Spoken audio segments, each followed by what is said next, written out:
অনেকেই মাঝে মাঝে বলেন যে সাগরে তো চাষ করতে হয় না, মাছেদের খাবার দিতে হয় না, তবুও কেন সামুদ্রিক মাছের এত দাম? কেন একদম পানির মূল্যে সামুদ্রিক মাছ পাওয়া যায় না? এই যে জাহাজটা দেখছেন, এটি থাইল্যান্ডই মেড একটা জাহাজ।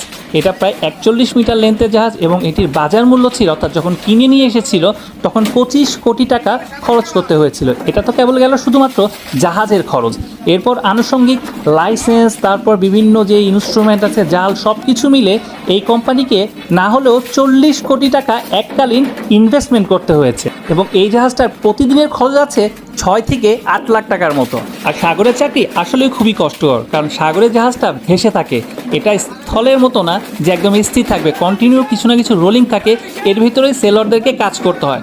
এত কষ্ট, এত কিছু শুধুমাত্র আপনাদেরকে সর্বোচ্চ সেরা মাছটা যাতে পৌঁছে দিতে পারে। এখানে যে প্রসেসটা দেখছেন এটা কিন্তু খুবই কষ্টকর। মাছগুলো যখন ডেকে এসেছিল তখন এই মাছগুলোকে